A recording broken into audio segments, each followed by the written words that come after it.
Hey guys.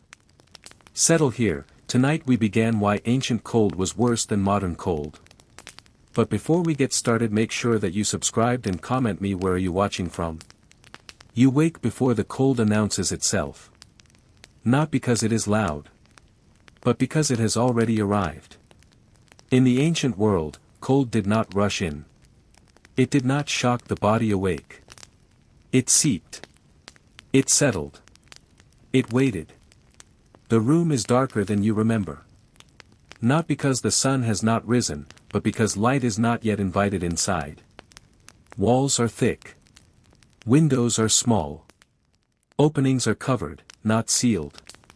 Air moves where it wants to move. The cold is already present in the stone beneath you. It has been there all night. Stone does not forget the night. It holds on to it patiently. Modern cold is often brief. It arrives when you step outside. It leaves when you step back in. Ancient cold did not respect boundaries. It lived indoors. You do not sit up quickly. Movement costs warmth. Even small movements matter. People learn this without being taught. Clothing is layered, but not insulating in the modern sense. Wool traps some warmth. Linen does not. Leather stiffens in cold air. Everything you wear feels heavier when chilled. The body wakes slowly. Not refreshed. Not exhausted. Simply aware. Breath appears faintly in the air, though no one comments on it. Seeing your breath indoors is not alarming here. It is information. It tells you the day has begun as expected. In the ancient world, cold was not a season. It was a condition. It could last months. It could last years. There were no thermostats to argue with. No steady background warmth humming quietly behind walls. Fire existed, but fire was expensive. Fire was managed. Fire was rationed. A hearth did not heat a house. It heated a place near it. You learned where that place was. If you moved away from the fire, the cold returned immediately, as if it had been waiting politely. It did not chase you. It simply resumed its position. Ancient cold felt worse because it was constant. It did not allow recovery. The body never fully reset. Modern cold comes with the promise of relief. Ancient cold did not promise anything. Hands are the first to lose warmth. Always the hands. Fingers stiffen without pain at first. Then sensation dulls. Not numbness. Something quieter. People did not complain about this. Complaining did not change it. You noticed it the way you noticed hunger. As part of the day. Tools felt colder than air. Metal stole heat quickly. Wood was kinder but still unwelcoming. Morning tasks begin before warmth returns. Because warmth might not return at all. Water is cold. Always cold. No pipes. No insulation. Water drawn from wells or jars has the same temperature as the ground. Washing is brief. Not because of modesty. Because of endurance. Cold water on skin does not feel refreshing. It feels informative. It tells you how alert you must remain. Feet ache slowly. Shoes help, but not much. Soling is thin. Ground cold rises upward through the body. Ancient cold was felt from below. From stone floors. From packed earth. From damp straw. Modern cold usually meets you from the air. Ancient cold came from everything. Walls did not insulate. They stored cold overnight and released it during the day. A slow exchange that never favored the body. People sat closer together not for warmth alone, but for normalcy. Being alone in the cold made it feel sharper. Meals were warm when possible. Warmth from food mattered as much as nutrition. Soup was not comforting. It was functional. Hot food did not stay hot long. Bowls cooled quickly. Hands wrapped around them instinctively. The moment food cooled, its usefulness diminished. Not because it tasted worse. Because warmth was temporary. Ancient cold taught patience. Not the romantic kind. The practical kind. You did not rush through tasks hoping to be done sooner. Finishing early did not make the cold leave. You worked at a pace that conserved energy. Fast movements wasted heat. Slow movements preserved it. Children learned this early. Without explanation. Sleep did not escape the cold. It met you there. Beds were raised off the floor when possible, not for comfort, but survival. Cold pooled low. Straw mattresses trapped some warmth, but they also absorbed dampness. Moisture and cold worked together quietly. Blankets were heavy. Weight helped. Not insulation, pressure. Sleeping clothes were not separate from day clothes. You wore what you owned. Turning in bed exposed new surfaces to the air. People turned less often. Breath slowed. Body curled inward. Posture changed over seasons. Ancient cold shaped the body itself. Not dramatically. Subtly. Joints stiffened earlier in life. Hands aged faster. Faces learned stillness. People spoke less in cold weather. Not out of gloom. Because opening the mouth released warmth. Conversation clustered around firelight, where voices felt safer. Night amplified cold. Not because temperatures dropped suddenly, but because activity stopped. Movement had been generating heat. Now it did not. Darkness and cold were companions. They arrived together. They stayed together. Waking at night was common. Not from fear. From discomfort. When you woke, you did not rise. You waited. Movement meant exposure. Ancient cold felt worse because it never truly left the body. Even near fire, bones remained cool. Modern cold ends at the skin. Ancient cold reached deeper. Illness lingered longer. Not because disease was stronger. Because recovery was slower. Warmth healed. Cold delayed. People planned days around light, not heat. Light allowed activity. Heat was hoped for. Sunlight through small windows did little to warm air, but it reassured. Seeing light meant time was moving. Cloudy days felt longer. Not darker. Colder. The cold affected decision-making. Travel waited. Work shifted. Choices narrowed. Ancient people did not think of cold as an enemy. It was more like gravity. Always present. Unavoidable. They adapted without naming the adaptation. Cold changed diet. Fat mattered. Grease mattered. Thin food was avoided in winter. Drinks were warmed when possible. Not for pleasure. For function. Alcohol did not warm the body. But it felt like it did. That feeling mattered. Hands hovered near flames constantly. Not close enough to burn. Close enough to remember warmth existed. Firewood was counted. Measured. Argued over. Running out of fuel was more dangerous than running out of food. You could eat less. You could not warm less. Ancient cold felt worse because there was no background warmth to return to. No baseline. Every moment required awareness. Even in summer, cold waited. Stone buildings remained cool. Nights chilled quickly. There was no season without some cold. Modern humans experience cold as interruption. Ancient humans experienced it as environment. You did not say, "It's cold today." You said nothing. The body adjusted expectations downward. Comfort became smaller. Localized.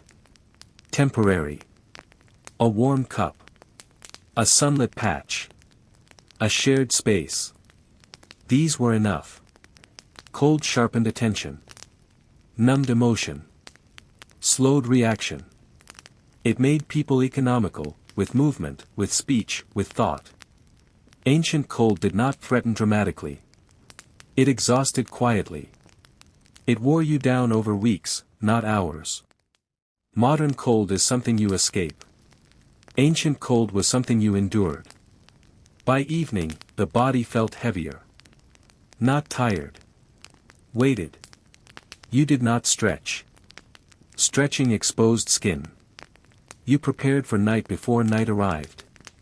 Once cold settled deeply, adjustment became harder. Sleep came not from comfort, but from acceptance. Breath slowed again. Muscles stayed tense longer. The cold remained awake even when you slept. And in the morning, it was still there. Patient. Unchanged. Ancient cold felt worse because it did not surprise you. It reminded you. Every day. Unavoidable. They adapted without naming the adaptation. Cold changed diet. Fat mattered. Grease mattered. Thin food was avoided in winter.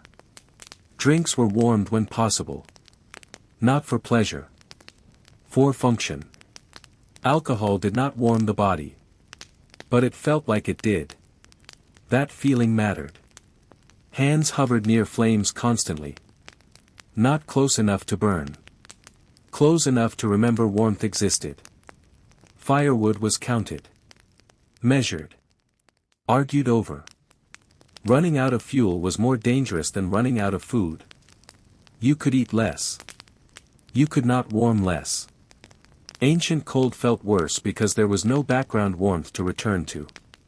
No baseline. Every moment required awareness. Even in summer, cold waited. Stone buildings remained cool. Nights chilled quickly. There was no season without some cold. Modern humans experience cold as interruption. Ancient humans experienced it as environment. You did not say, "It's cold today." You said nothing. The body adjusted expectations downward. Comfort became smaller. Localized. Temporary. A warm cup. A sunlit patch. A shared space. These were enough. Cold sharpened attention. Numbed emotion. Slowed reaction. It made people economical, with movement, with speech, with thought. Ancient cold did not threaten dramatically. It exhausted quietly. It wore you down over weeks, not hours. Modern cold is something you escape. Ancient cold was something you endured. By evening, the body felt heavier. Not tired. Weighted. You did not stretch. Stretching exposed skin. You prepared for night before night arrived. Once cold settled deeply, adjustment became harder. Sleep came not from comfort, but from acceptance. Breath slowed again. Muscles stayed tense longer. The cold remained awake even when you slept. And in the morning, it was still there. Patient. Unchanged. Ancient cold felt worse because it did not surprise you. It reminded you. Every day. The cold does not argue with you. It does not need to. It knows it will outlast effort. In the ancient world, people learned to recognize the difference between cold that could be managed and cold that could not. There were small strategies. Small mercies. None of them solved the problem. Hands were tucked into sleeves. Not pockets. Sleeves were longer for a reason. Fabric overlapped skin wherever possible. People leaned toward walls warmed by sun earlier in the day, even hours later. Stone released heat slowly. You learned which stones remembered warmth longest. Cold-shaped posture. Shoulders slightly forward. Neck lowered. Chin protected without thinking. These habits formed early. They stayed for life. Ancient cold crept into tools, then into hands, then into joints. By evening, the body carried it internally. Once inside, it was difficult to remove. There was no word for wind chill, but everyone understood it. Moving air made cold sharper. Still air felt survivable. That is why buildings were low. Why streets were narrow. Why doorways were small. Not for beauty. For survival. When wind passed through a settlement, it changed behavior immediately. People paused. Waited. Turned their bodies sideways. Cold air entering the lungs felt different then. Harsher. Drier. More demanding. Breathing became shallower without intention. The body protected itself quietly. Work continued anyway. Ancient cold did not stop labor. It slowed it. Tasks took longer. Mistakes increased. Fingers dropped things. Knots were harder to tie. Small movements failed more often. People adjusted expectations. Not outcomes. If something took all day, that was acceptable. Time was not measured by productivity. Cold also shaped sound. Footsteps felt sharper. Wood cracked louder. Voices carried strangely in cold air. Silence felt heavier. At night, the cold returned fully once fire dimmed. Ashes glowed faintly. Warmth receded inch by inch. People did not add wood freely. They waited. Fire was stretched as long as possible. There was a moment each night when everyone knew warmth was finished for the day. No announcement. Just recognition. Sleep arrived after that moment. Not before. The body settled into stillness because movement no longer paid off. Cold dreams were rare. Not because dreams avoided cold, but because the body stayed too alert. Sleep was light. Interruptible. Waking meant awareness of toes first. Then fingers. Then breath. You checked your body before moving it. Morning cold felt sharper than evening cold. Not because it was colder, but because you had been still. The body reheated slowly. Painfully slowly. Ancient cold demanded time. Time to warm. Time to adapt. Modern cold allows shortcuts. Ancient cold did not. Children learned to tolerate it before they learned to name it. Crying wasted heat. They stopped early. Old age arrived sooner in cold climates. Not in years. In wear. Cold etched itself into bones. Into gait.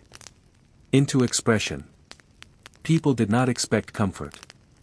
They expected continuity. Winter clothing was not seasonal fashion. It was survival equipment. Repairs mattered. Gaps mattered. Loose stitching mattered. A small opening could undo hours of effort. People slept closer in winter. Not for intimacy. For warmth. Bodies shared heat naturally. No explanation needed. Solitude was harder in the cold. It cost too much. Even animals changed behavior. Livestock huddled. Pets stayed closer to humans. Cold reorganized space. The cold made planning cautious. Journeys shorter. Movements predictable. You stayed where warmth might return. Ancient cold also altered patience. Waiting became normal. Waiting for sun. Waiting for fire. Waiting for sensation to return. Nothing was rushed. Hands were held near embers repeatedly, slowly rotating, so warmth spread evenly. Too fast caused pain. Too slow wasted opportunity. People learned this without instruction. Cold shaped rituals. Meals timed for warmth. Work grouped around daylight. Even prayer clustered near heat. Ancient cold did not isolate people emotionally. It pressed them together practically. Conversation slowed. Words chosen carefully. Talking too much cooled the body. Silence saved heat.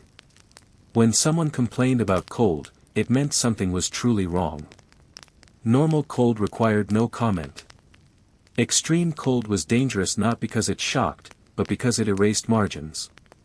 One mistake mattered more. A wet sleeve. A lost glove. A missed fire. Modern cold offers margins. Ancient cold removed them. By the end of winter, people felt lighter in spring not because of joy, but relief. Muscles loosened. Joints softened.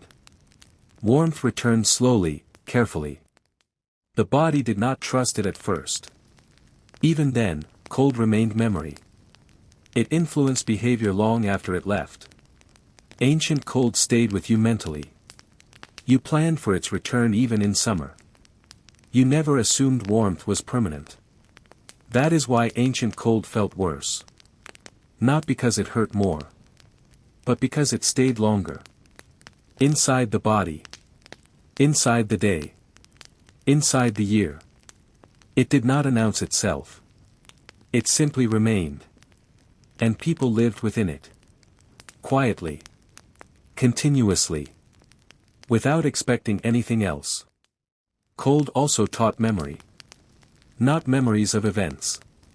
Memories of sensations. People remembered where cold entered a room first. Where drafts traveled. Which corner cooled fastest after sunset. These were not thoughts. They were instincts. A body learned a house the way it learned weather. By repetition. By discomfort. Ancient cold was not uniform. It was uneven. One side of the body colder than the other. One foot colder than the rest. This unevenness made rest difficult. You were always adjusting. Small movements. Tiny corrections. Modern cold is consistent. Ancient cold was patchwork. Fireplaces warmed faces, not backs. People turned often. Like bread near heat. Too close burned skin. Too far wasted fuel. The balance was learned slowly. Cold air dried skin. Pain was acknowledged briefly, then ignored. Not out of strength. Out of necessity. Cold hands lost precision. Tasks adjusted to this. Fine work waited for warmer hours, if those hours came. Knives slipped more often in winter. Not dramatically. Quietly. Small injuries happened without comment. Blood felt warm at first. Then cold again. Ancient cold changed how people healed. Wounds closed slower. Bruises stayed longer. The body spent energy staying warm before it spent energy repairing itself. Illness felt heavier in cold months. Not louder. Just heavier. Coughs lingered. Chest tightness stayed. Recovery stretched thin. There was no concept of resting in warmth. Rest happened where you were. People stayed bundled even when sick. Blankets smelled of smoke. Of damp wool. Of long use. The cold did not pause for illness. Older people felt winter earlier than others. They noticed it in joints first. Then in balance. Then in confidence. Walking slowed. Steps shortened. Cold floors punished hesitation. Bare feet avoided stone. Slippers helped little. Children learned quickly which surfaces to avoid. Which paths were safer in winter. Ancient cold reorganized daily routes. People walked where sun touched ground longest. Even if it meant longer paths. Sunlight became directional guidance. When clouds hid the sun, movement changed again.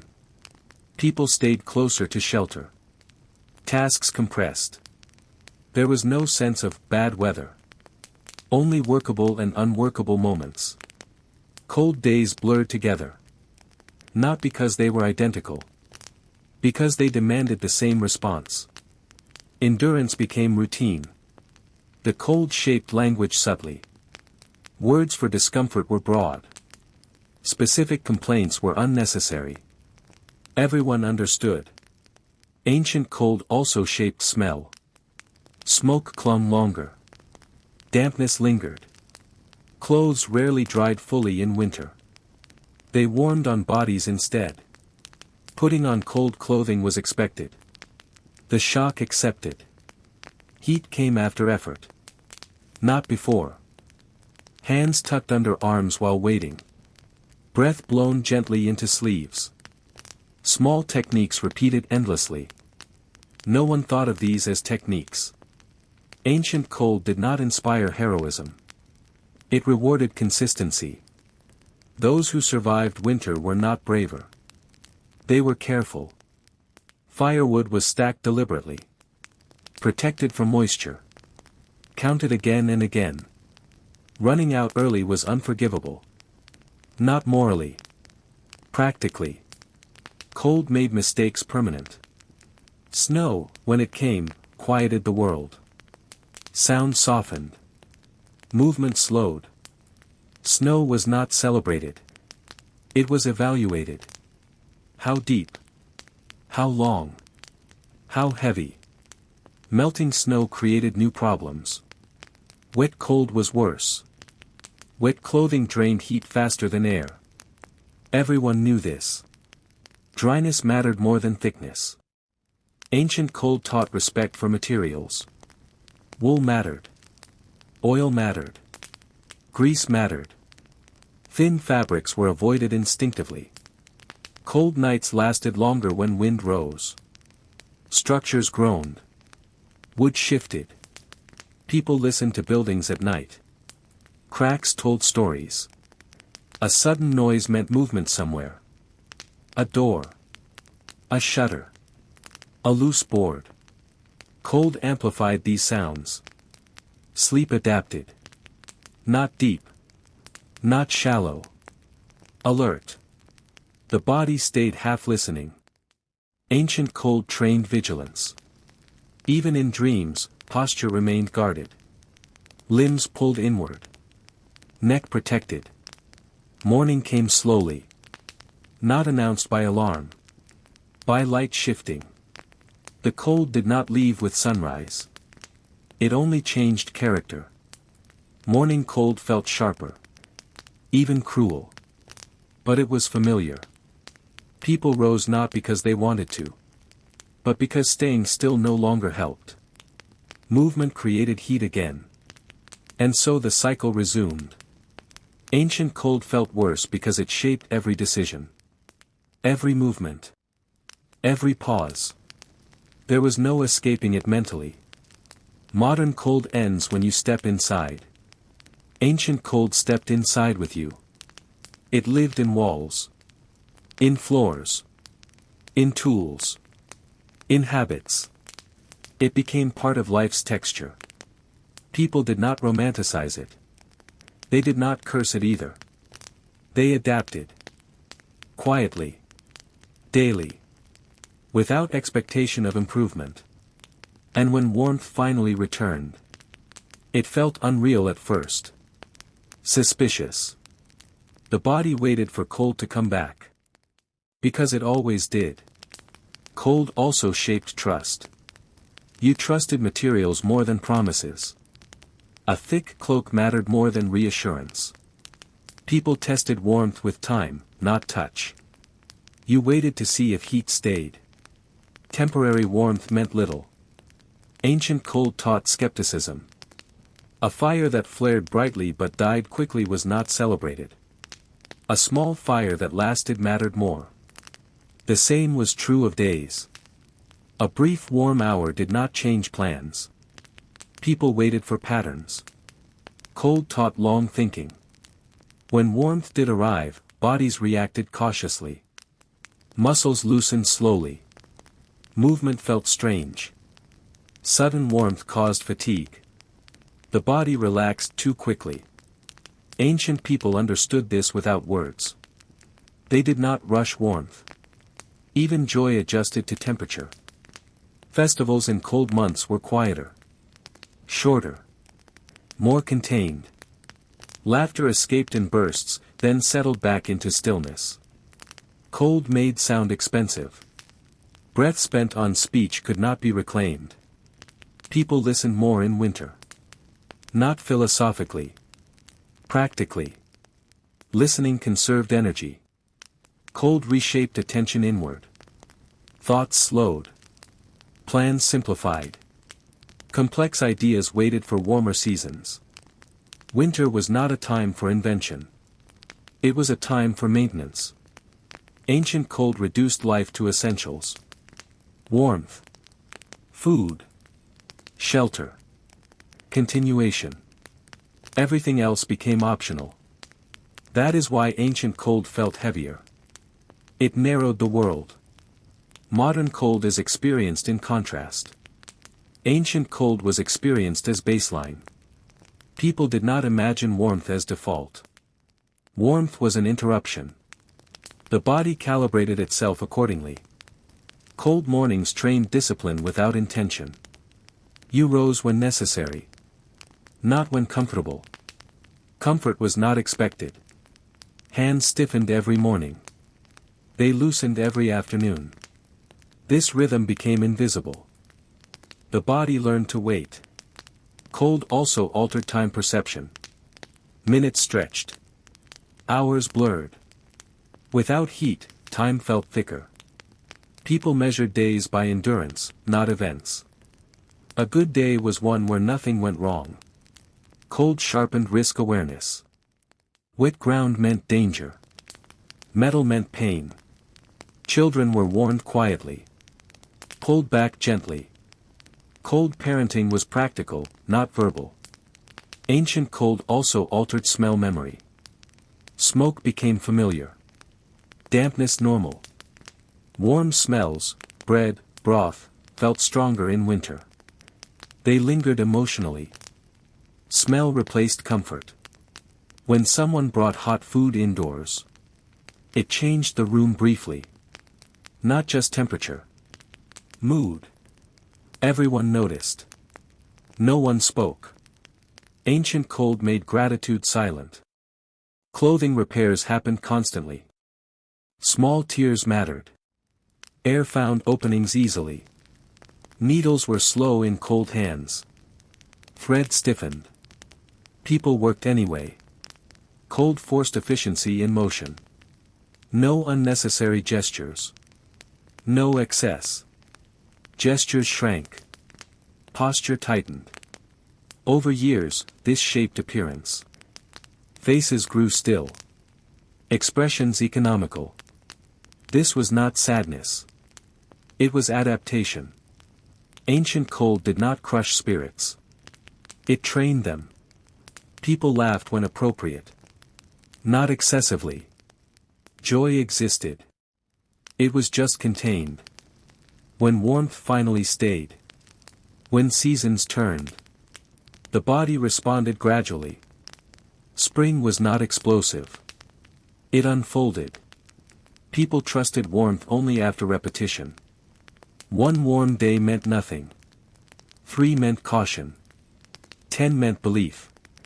Cold taught patience even in relief. That is why ancient cold felt worse than modern cold. Because it demanded participation. You could not ignore it.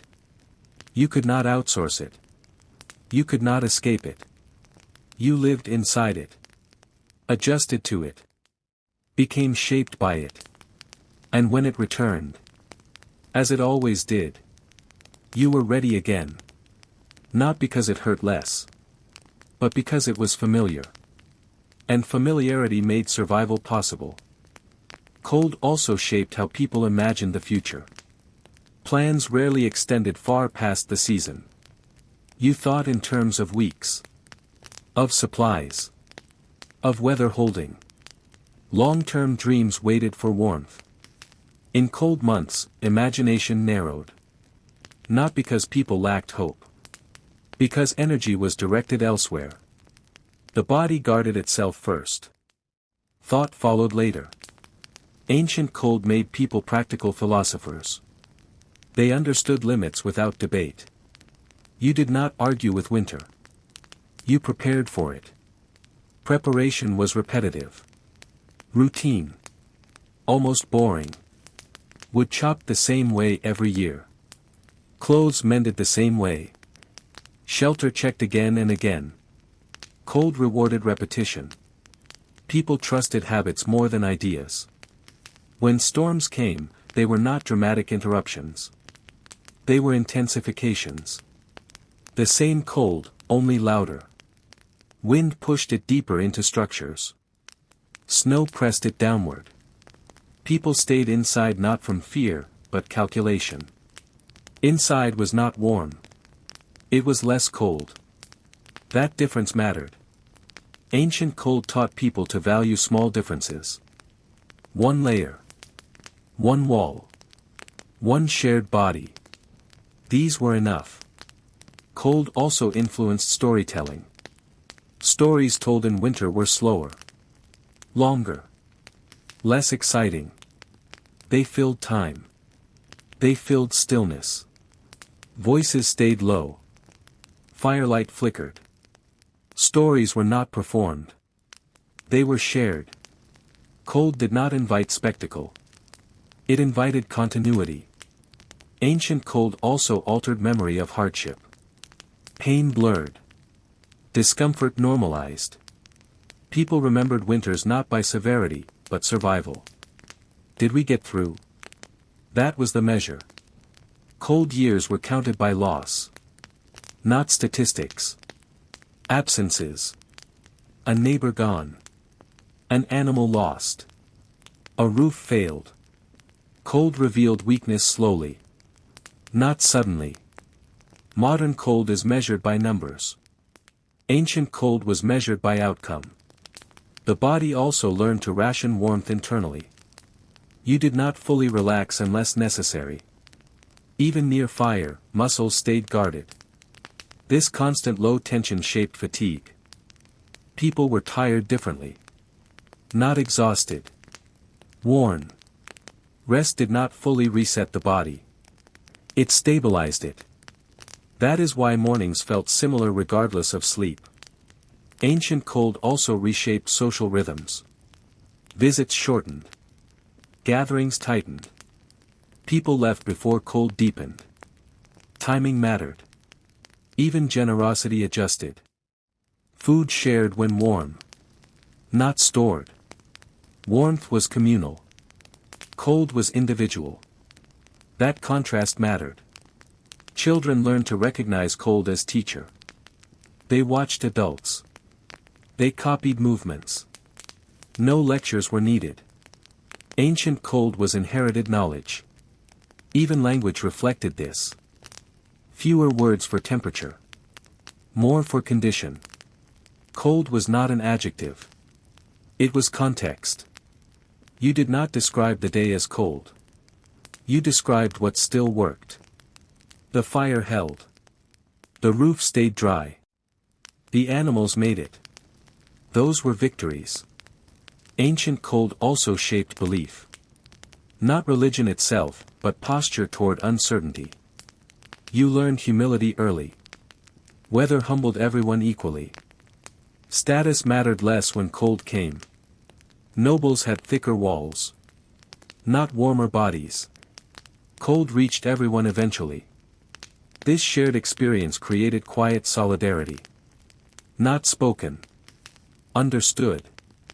In extreme cold, silence increased. Movement minimized. The world felt paused. But it was not paused. It was enduring. Ancient cold taught endurance as default. Not as achievement. You did not celebrate surviving winter. You simply moved on. And when spring returned. When warmth lingered. When hands stayed flexible longer into the day. People noticed. Not with cheers. With relief. Shoulders dropped. Breaths deepened. The body remembered what ease felt like. But even then. Even in warmth. Ancient cold stayed nearby.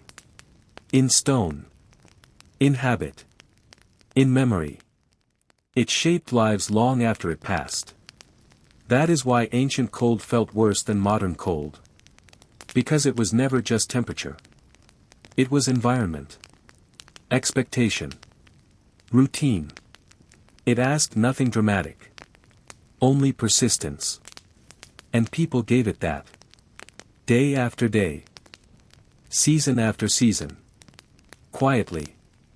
Cold also shaped how people understood effort. Effort was not about speed. It was about sustainability. You did not give everything at once. You gave what could be repeated tomorrow. Ancient cold punished overexertion. Sweat cooled quickly. Wet skin lost heat fast. People learned to stop before warmth turned to dampness. This restraint became instinct. Modern effort is rewarded with rest. Ancient effort was followed by cold again. So effort was measured. Cold also influenced how people aged. Not suddenly. Gradually. Strength faded earlier. But awareness increased. Older people moved with care, not fear. They knew where cold hid. They avoided it. Experience mattered more than force. Ancient cold taught efficiency of motion. A single trip instead of two. One tool carried carefully. Nothing extra. Cold reshaped domestic spaces. Rooms were smaller than they needed to be. Not for cost. For heat. Large spaces wasted warmth. Small spaces conserved it. People gathered where walls were closest. Corners mattered. Furniture was arranged around survival, not aesthetics. Cold dictated where you sat. Where you slept. Where you worked. Choice was limited, but clear. Ancient cold also changed how people felt time passing. Waiting became normal. Waiting for hands to warm. Waiting for light. Waiting for sensation. Waiting was not frustration.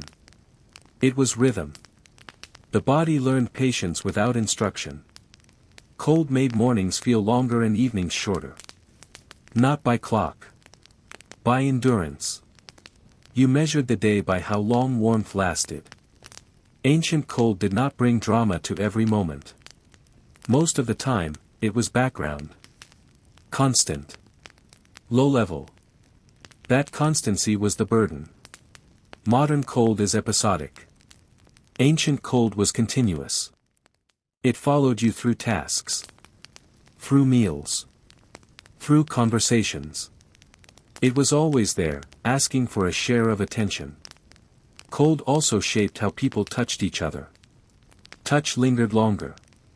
Hands stayed together a moment more. Not romantic. Practical. Warmth passed between bodies. Children were held closer in winter. Adults stood nearer. Space collapsed slightly. Cold compressed communities physically. Even as it isolated them emotionally. People shared warmth. But endured cold individually. Ancient cold also influenced silence. Silence was efficient. Speaking less conserved breath. Breath conserved heat. Silence was not emptiness. It was economy. That is why ancient spaces feel quiet in imagination. Not because nothing happened. But because everything happened softly. Cold rewarded subtlety. When tools broke in winter, repairs were slower. Metal resisted shaping. Wood split differently. Cold made materials stubborn. People waited for better conditions when possible. When not, they adapted. Ancient cold taught compromise. You accepted imperfect solutions. A patch instead of replacement. A layer instead of repair. Good enough mattered. Cold also shaped sleep length. People stayed in bed longer when possible. Not for rest. For warmth. Waking early cost heat. But work still began when it had to.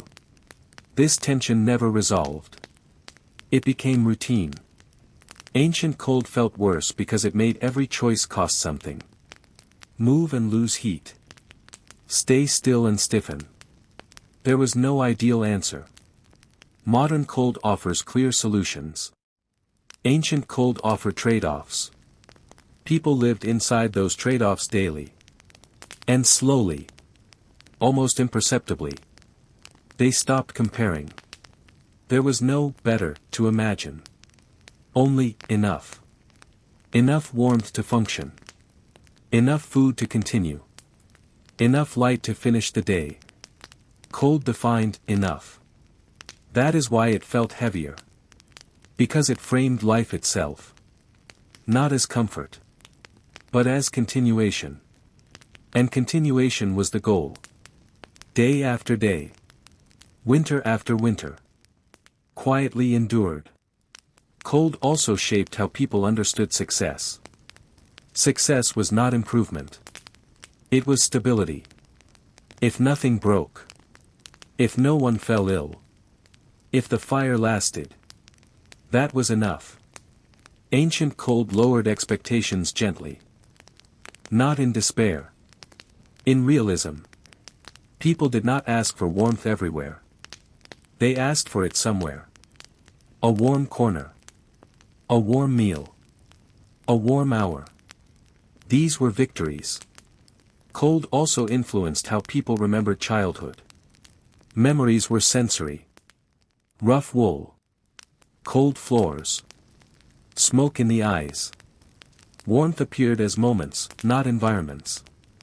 A parent's hand. A shared blanket. A bowl held carefully. Those moments stayed vivid. Ancient cold made people attentive to transition. The moment when hands stopped hurting. The moment when breath no longer smoked. The moment when sleeves felt lighter. These changes mattered. Modern people barely notice warmth arriving. Ancient people waited for it. Cold sharpened gratitude without celebration. Even animals responded to cold with discipline. They conserved movement. They rested differently. Humans watched and learned. Ancient cold blurred the line between human and environment. You did not dominate it. You aligned with it. Houses followed the land. Paths followed shelter. Schedules followed light. Nothing resisted cold directly. Resistance wasted energy. Instead, people adjusted angle and timing. Cold also shaped how people experienced loss. Death in winter felt quieter. Not because it mattered less. But because energy for grief was limited. Grief was folded into routine. Work continued. Fire still needed tending. This did not mean people felt less. They felt carefully. Ancient cold compressed emotion the way it compressed space. Even joy waited for warmth.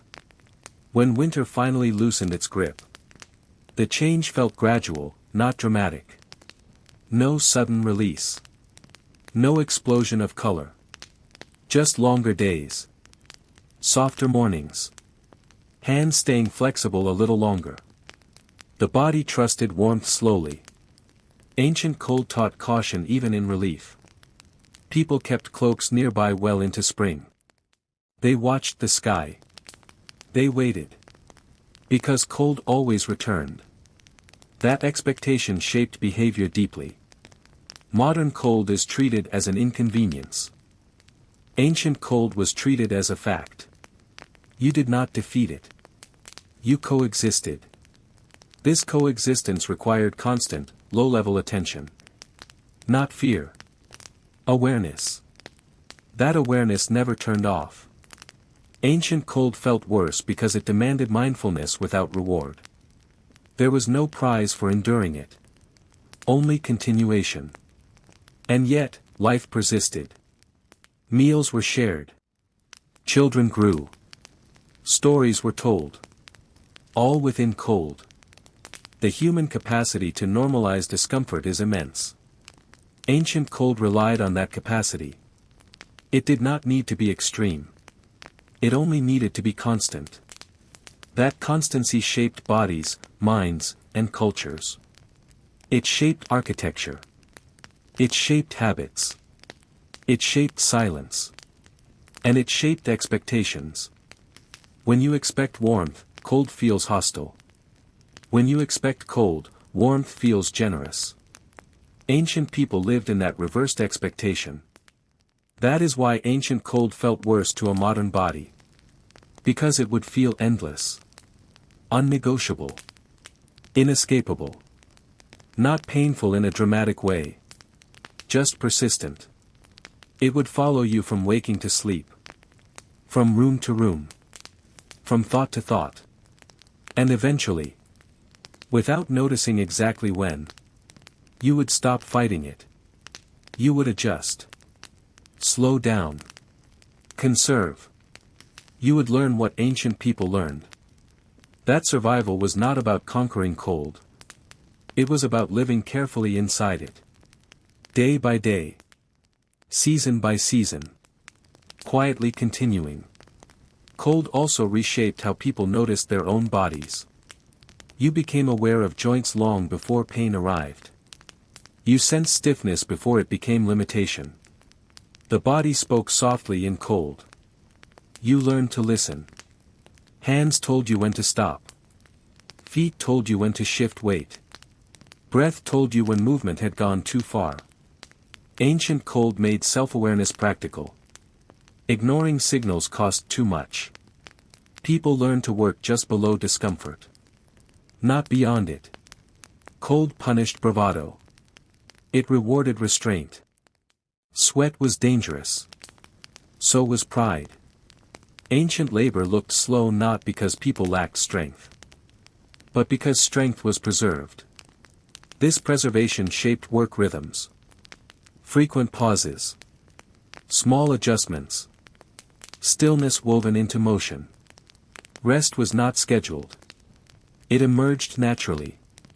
Cold also shaped how people perceived risk. Falling was more dangerous. Cuts healed slower. Mistakes echoed longer. So caution became normal. This caution was not fear. It was respect. Ancient cold trained respect for consequence. Even simple actions were weighted. Opening a door. Removing a glove. Standing still too long. Each choice had a thermal cost. Modern life hides these costs. Ancient life exposed them. Cold also influenced posture over generations. Spines curved slightly forward. Shoulders rounded inward. Not weakness. Protection. This posture conserved heat. It shielded the core. Bodies adapted quietly. Ancient cold changed how people carried objects. Loads were held close to the body. Not swung freely. Everything stayed tight. Contained. Cold reduced excess. It simplified life until only the necessary remained. This simplicity was not philosophy. It was physics. Ancient cold also altered how people experienced loneliness. Being alone in cold felt sharper.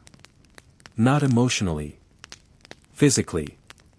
Solitude meant fewer shared heat sources. Communities formed naturally in winter. Not from closeness. From need. People sat together without conversation. Presence mattered more than words. Cold made company functional. In this way, cold quietly shaped social bonds. Who stayed? Who helped?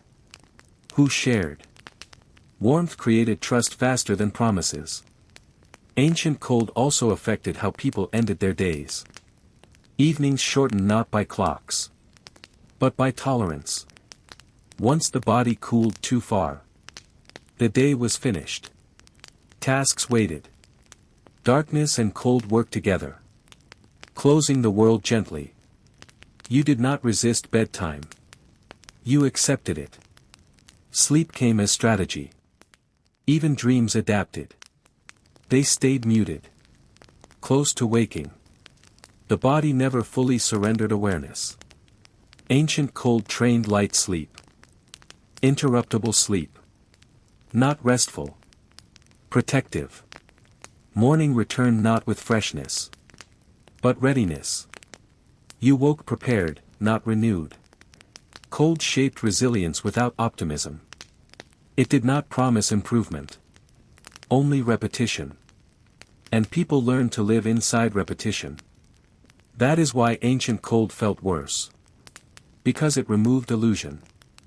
There was no expectation that tomorrow would be easier. Only that it would be similar. Similarity became comfort. Predictability replaced pleasure.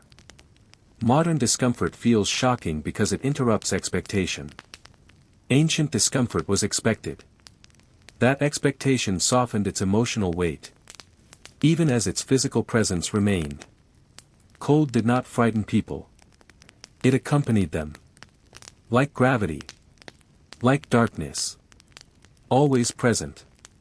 Always accounted for. You dressed for it. Planned for it. Moved within it. You did not curse it. You adjusted. And adjustment became life. Day after day. Movement after movement. The cold stayed. So did the people. Quietly enduring. Cold also shaped how people understood comfort. Comfort was not softness. It was predictability. A chair that did not steal warmth too quickly. A corner that blocked wind. A cloak that behaved the same every day. These small certainties mattered. Ancient cold made reliability valuable. New things were mistrusted. Familiar things were safer. A worn garment warmed faster than a new one. A used space held memory of heat. People preferred what had already proven itself. Cold taught loyalty to objects. Even tools were chosen for feel in winter. Rough handles were easier to grip. Smooth surfaces slipped. Design followed survival, not style. Ancient cold also slowed emotion. Anger cooled quickly. Excitement faded faster. Strong feelings required energy. Cold rationed energy. So emotions became steadier. Less dramatic. More controlled. This was not emotional absence. It was emotional economy. People felt deeply. But expressed carefully. Cold also reshaped how people learned. Learning happened through repetition, not explanation. You watched. You copied. You adjusted. There was no room for theoretical mistakes. A wrong choice in winter was felt immediately. Ancient cold was an unforgiving teacher. But a consistent one. Cold also altered how people related to night. Night was not a separate experience. It was colder day. Darkness did not change behavior much. Temperature did. People rose with light not because of optimism. But because warmth followed sun. Evening routine centered on conserving heat. Windows closed. Openings sealed. Movement reduced. The world contracted nightly. Ancient cold made homes feel smaller after sunset. Walls seemed closer. Ceilings lower. This compression was psychological as much as physical. The mind folded inward. Thoughts slowed. Plans shortened. Cold encouraged presence. Not mindfulness. Awareness. You noticed what your body was doing because you had to. Ancient cold did not allow abstraction. It kept life grounded. Even beliefs were shaped by this. People trusted what worked. What kept them warm. Rituals survived because they fit into cold reality. Not because they were beautiful. Cold filtered culture quietly. Songs were slower. Rhythms steadier. Fast music wasted breath. Storytelling favored repetition. Familiar endings reassured. Cold preferred what was known. Ancient cold also shaped the way people rested during the day. Short pauses. Not naps. Stopping too long meant stiffening. Restarting became harder. So people leaned. Sat briefly. Rose again. Rest was active. Cold made idleness uncomfortable. Stillness too long punished the body. Movement, even slow movement, kept warmth alive. That is why ancient life appears busy. Not productive. Occupied. Cold demanded engagement. Even when nothing urgent needed doing. Something small was done. Hands repaired. Sorted. Adjusted. Keeping moving kept heat circulating. Ancient cold trained subtle motion. This subtle motion shaped character. People appeared reserved. Contained. But inside, there was constant adjustment. Cold also changed how people understood wealth. Wealth was not abundance. It was insulation. Extra cloth. Extra fuel. Extra shelter. Luxury was warmth without worry. Cold made inequality visible without words. Those with better walls endured more easily. Those without paid physically. Yet even the wealthy felt cold. Just less of it. Cold was a great equalizer. But not a fair one. Ancient cold shaped gratitude quietly. No speeches. No thanks. Just careful use. When someone shared warmth, it was remembered. Not as generosity. As survival. Cold also influenced how people aged mentally. They became less reactive. More observant. Quick reactions wasted energy. Observation conserved it. Wisdom in cold cultures looked like patience. Ancient cold did not make people harsh. It made them measured. When warmth finally arrived for good, the body relaxed cautiously. Muscles uncoiled. Breath deepened.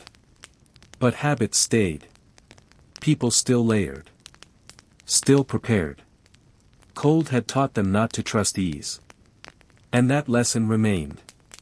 That is why ancient cold feels worse to imagine. Because it was not something you endured temporarily. It was something you reorganized your life around. Not loudly. Not dramatically. Quietly. Constantly. And once life was organized that way, there was no concept of escape. Only continuation. Breath after breath. Step after step. The cold remained. So did the people. Still moving. Still adjusting. Still alive. The day does not begin with urgency. It rarely does. In the medieval world, morning arrives quietly, without announcement. There is no alarm. No clock marking the hour. Only a gradual change in the quality of light. Before sunrise, the room is still dim. Not dark. Just undecided. The air is cool. Not cold enough to wake anyone on its own. But cool enough that remaining still feels reasonable. People wake slowly. Not all at once. One person shifts. Another exhales a little more deeply. Someone opens their eyes but does not move yet. Beds are simple. Wooden frames, if you are fortunate. Straw-filled mattresses that have flattened over time. The straw smells faintly of dust and old grass. It is not unpleasant. It is simply familiar. Blankets are heavy wool. They trap warmth but also weight. Rolling over requires a small decision. Eventually, someone sits up. Not because the day demands it. But because lying still has run its course. Feet touch the floor. The stone is cool. Always cooler than expected. Shoes wait nearby. Leather stiffened from yesterday. They are not put on immediately. There is no rush. Outside, the village is quiet. Not silent. Just restrained. A rooster may crow. Or may not. Chickens make small, uncertain noises. Somewhere, a cart creaks as someone adjusts its position without moving it anywhere. Smoke begins to rise from a few hearths. Thin at first. Barely visible against the morning air. Inside, fires are coaxed back to life. Ash is shifted. Embers are encouraged. This takes time. Breakfast is not a separate event. It blends into the start of work. Bread from yesterday is broken. Not sliced. Broken. If there is cheese, it is shared. If there is leftover pottage, it is warmed. If there is only bread, that is enough. Water is drunk carefully. Sometimes warmed. Sometimes mixed with something else. No one speaks much. There is nothing to report yet.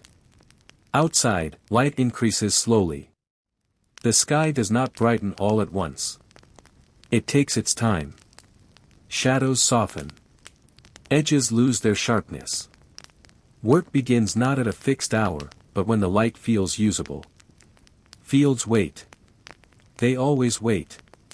Walking to them is unremarkable. Paths are worn into the ground from centuries of repetition. Feet know where to go without instruction. Tools are carried. Not many. Only what is needed. Wood handles are smooth from use. Iron heads are dulled, but reliable. The work itself is steady. Not fast. Not dramatic. Digging. Turning soil. Pulling weeds that return every season no matter what is done. Time stretches here. There is no sense of progress minute to minute. Only a slow accumulation of effort. The sun rises higher. Warmth increases gradually. Not enough to notice until it is already there. Sweat appears. Then dries. Then appears again. No one comments on it. Nearby, others work as well. Close enough to be seen. Not close enough to require conversation. Occasionally someone straightens their back. Looks at the sky. Then resumes. Mid-morning arrives without ceremony. There is no bell for it. No marker. Hunger is mild. Ignored. Work continues. Birds move between trees and ground.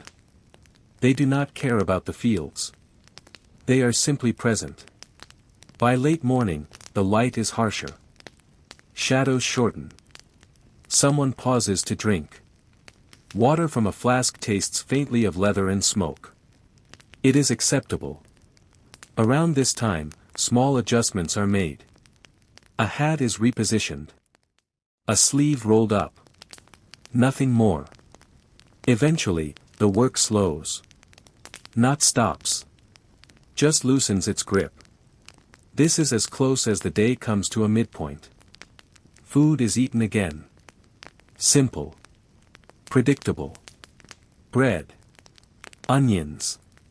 Maybe a bit of salted meat, cut thin so it lasts. There is no conversation about taste.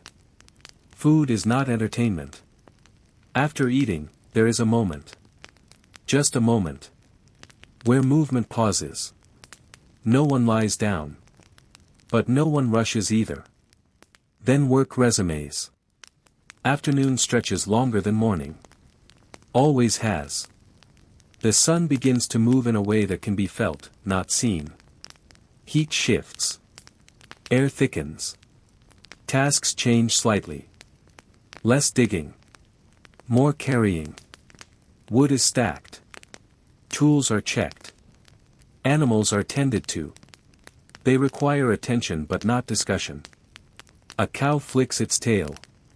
A goat pulls at a rope. A sheep stands still, as if thinking. By late afternoon, fatigue settles in evenly. Not sharply. Just everywhere. Movement slow.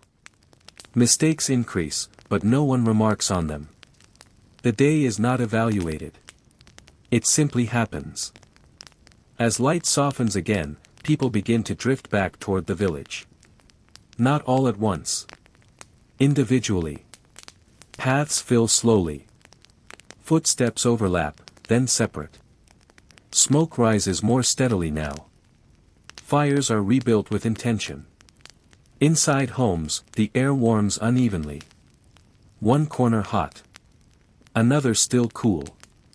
Evening food is prepared. Not elaborately. Pots are stirred. Salt is added carefully. Too much ruins everything. Wood pops quietly in the hearth. Outside, animals settle. Sounds soften. Inside, people sit. Benches. Stools. The floor. Light comes from fire and maybe a candle. Not much. Faces glow orange, then dim, then glow again. Conversation is sparse. If it happens at all. There is no news most days. Nothing has changed. Eating is slow. Chewing unhurried. Afterward, hands are wiped. Pots are scraped clean. Nothing is wasted. Night arrives gradually. Not suddenly. The edge of darkness creeps inward. First outside. Then inside. Candles are used sparingly. Firelight does most of the work. People grow quiet. Not because they are told to. Because there is nothing left to do. Eventually, someone stands. Then another. Beds wait where they always have. Shoes are removed. Clothes loosened but not fully changed. Bodies sink into familiar shapes. The room cools slowly. Outside, the village settles into its usual night sounds. Distant movement. An animal shifting. Wind passing through gaps it always finds. Sleep comes without ceremony. No reflection on the day. No anticipation of tomorrow. Just rest. And the night holds steady. The night does not deepen all at once. It settles. Firelight dims as wood collapses inward. Ash gathers quietly. Someone adjusts a log with a stick, then leaves it alone. Warmth recedes slowly. Not enough to wake anyone. Enough to be noticed by the body. Sleep is light at first.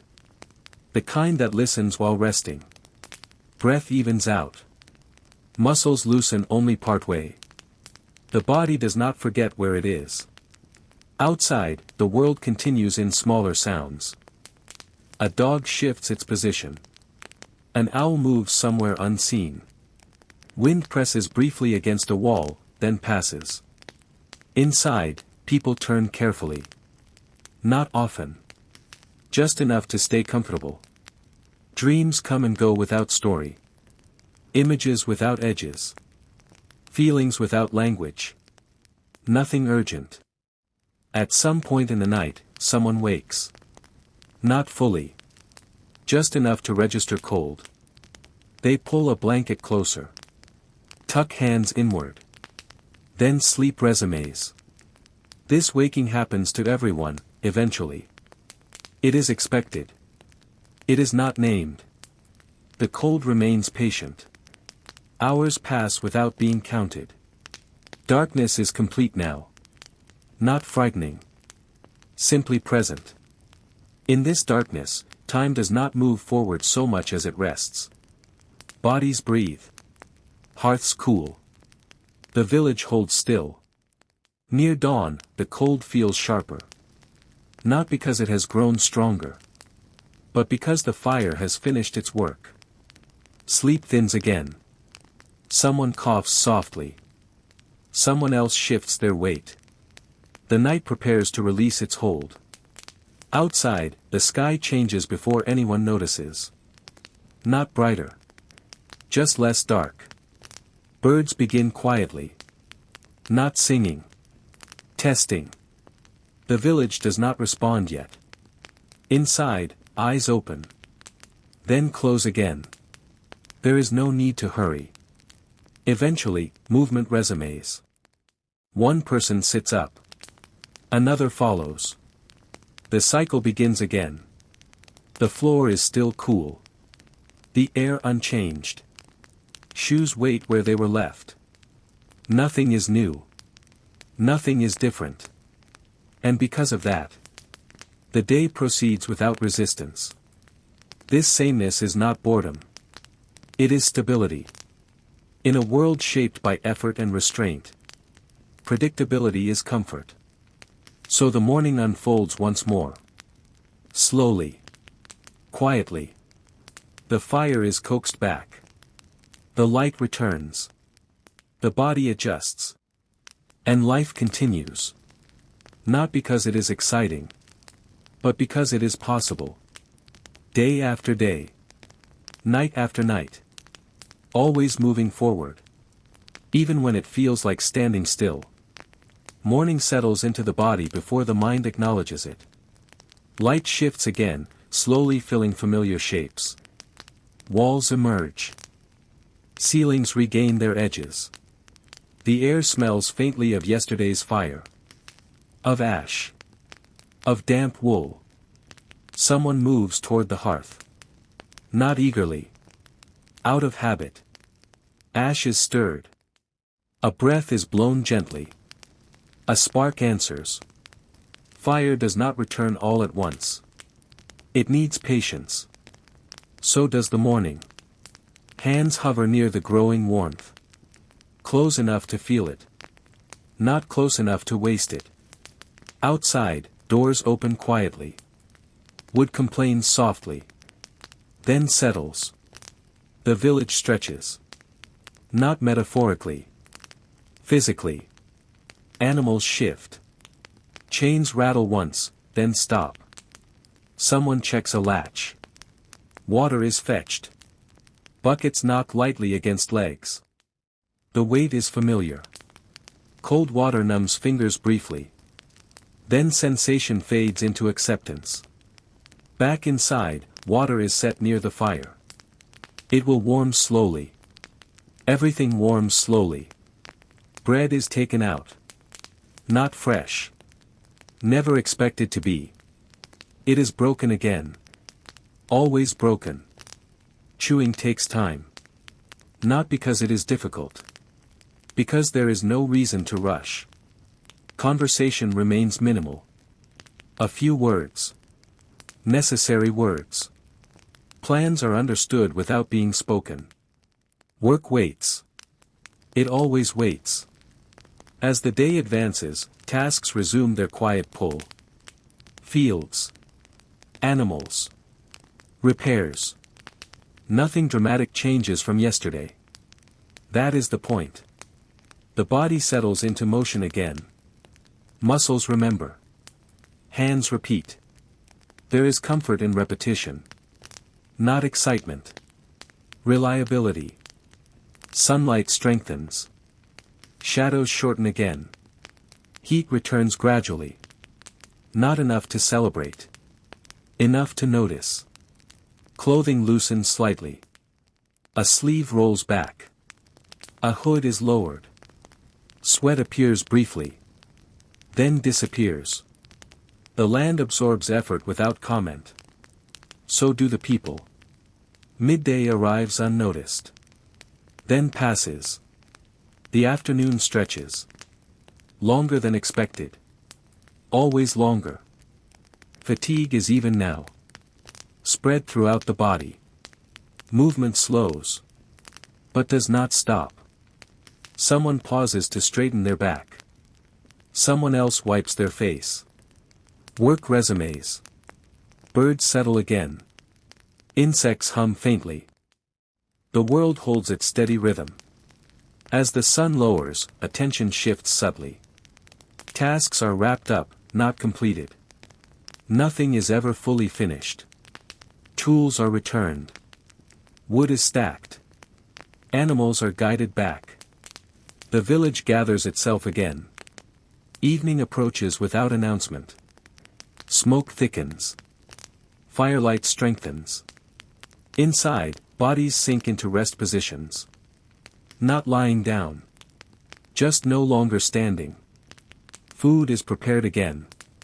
Similar to yesterday. Similar to tomorrow.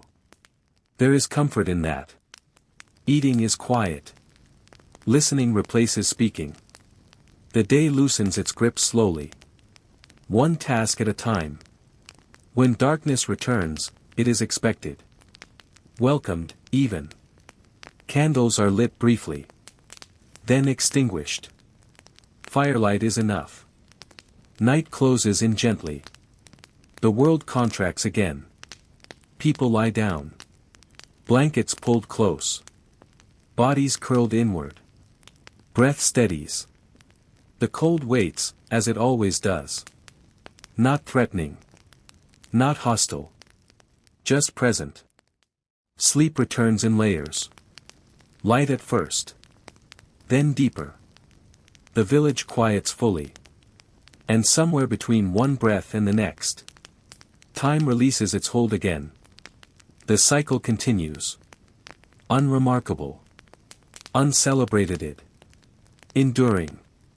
The hours after midnight are the quietest. Not because nothing exists, but because everything rests at the same level. The fire has settled into embers now. They glow faintly. Enough to remind the room that warmth was once here. The air cools in slow layers. Closest to the floor first. Then outward. Sleep adjusts to this without waking fully. Bodies curl a little more. Breath shortens slightly. No one measures the cold.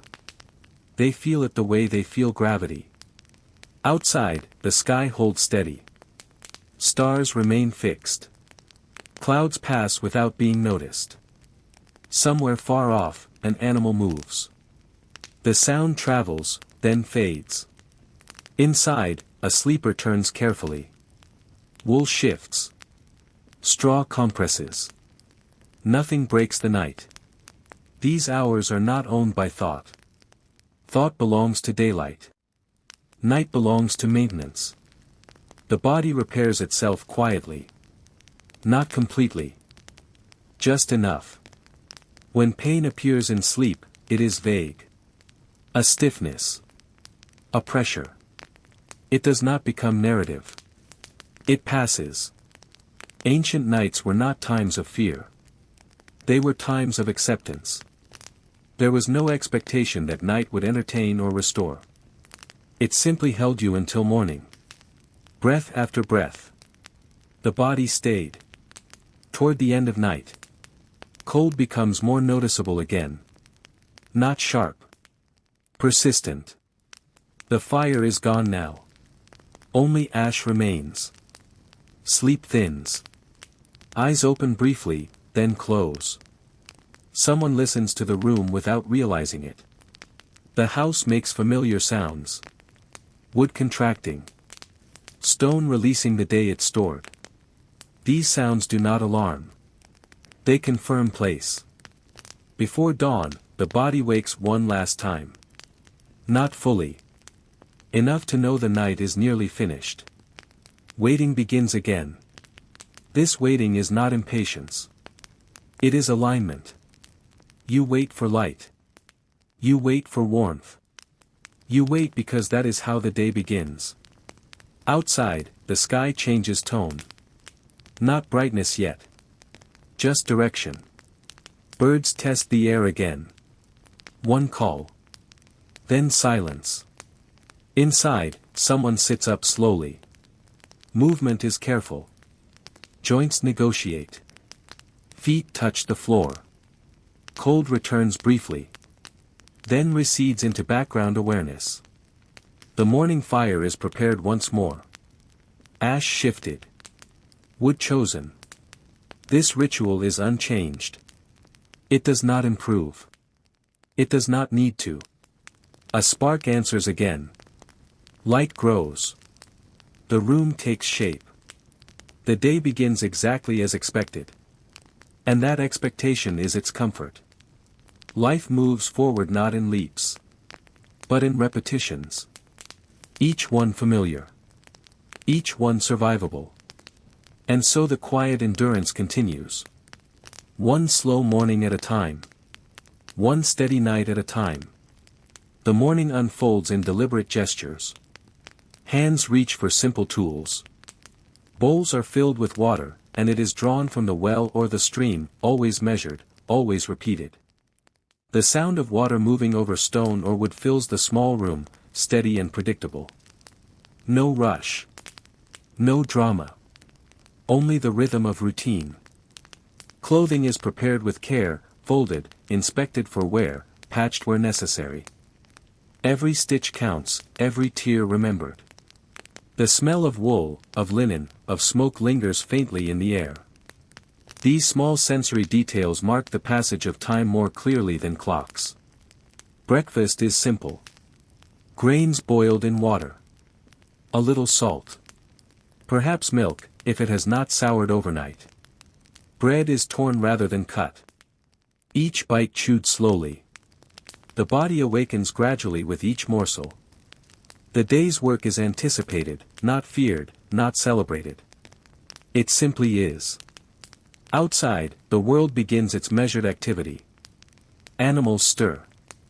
A dog pads along a path. Chickens scratch at the earth, pecking for grain or insects. Their sounds punctuate the morning without urgency. The sun rises, but the light is soft, spreading gradually across walls, over fields, brushing the landscape in muted warmth. Labor begins, quietly and without flourish. Fields are tended.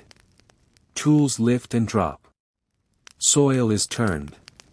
Water is carried in repeated trips. The back and arms tire, but fatigue is absorbed into the rhythm of motion. Tasks are completed slowly, methodically. The body adapts. Mistakes are corrected with patience, not alarm. Conversations, if they occur, are measured. Words chosen for clarity and efficiency. Laughter is rare, not absent, but subdued. Silence carries as much meaning as speech. Midday approaches, and the heat becomes noticeable. Sweat dampens clothing. Hands are wiped on aprons. Food is prepared again, this time for a second meal. Leftovers from previous days are reused carefully. Nothing is wasted. Every action is deliberate. Time stretches. Shadows lengthen. Work continues. Some pause to rest, leaning against tools or sitting on worn benches. The mind wanders gently, but attention always returns to the task at hand. Evening comes slowly, as shadows deepen and the light softens. Fires are prepared for warmth and cooking. The smell of smoke rises, familiar and comforting. Meals are taken quietly. With the same patience as every other act of the day. Night returns, and the cycle begins again. Bodies settle onto straw and wool. Limbs curl, breath slows. Eyes close. The air cools in layers. Embers fade to ash. Outside, stars remain steady. The rhythm of time, of life, continues in its unchanging, repetitive cadence. Nothing rushes. Nothing surprises. Every sound, every motion, every breath is accounted for in the quiet endurance of daily life. The body rests. The mind rests. The world continues, predictably, without interruption, always enough, always steady. And so the day folds into night, the night into day, one slow, careful, unremarkable cycle after another, endlessly, comfortably, unceasingly. The night deepens again, and the world contracts around stillness. Walls hold the day's heat faintly, releasing it slowly.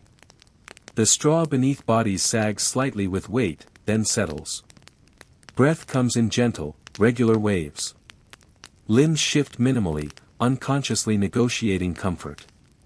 Outside, the wind moves over trees and grass, brushing lightly against roofs.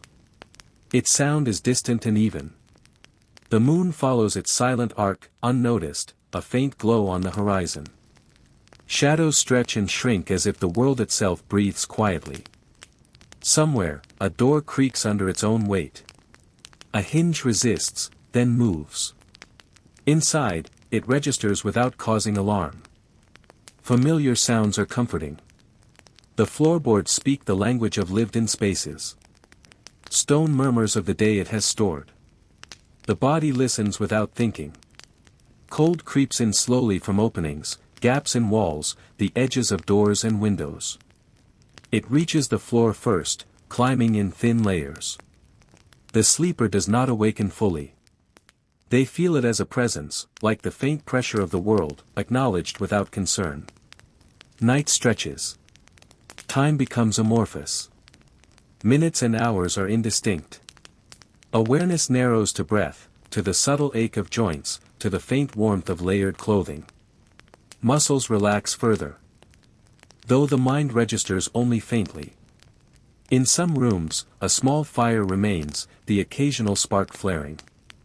It shifts in color, from bright to dim, from orange to the dull red of embers. Its glow is enough to outline shapes in the darkness, nothing more. The room is recognized, accounted for, understood. Occasionally, an animal stirs beyond walls. The sound travels for a moment, a distant tap, rustle, or sigh of movement, then fades. The body does not react with urgency. It registers, notes, absorbs. Life continues. Bodies adjust once more as the night wears on. A hand moves, a head turns. The motions are unremarkable, unnoticed except by themselves. The sensation of touch, of weight against straw or wool, is present but not commanding. Time flows, not in leaps, but in a continuous, gentle current. Thoughts appear and dissolve immediately, like fog over a field, not forming stories, not demanding attention. Dreams drift faintly, fragments of shapes and colors, unconnected, unsubstantial. Hours pass. The moon arcs higher, then begins its descent.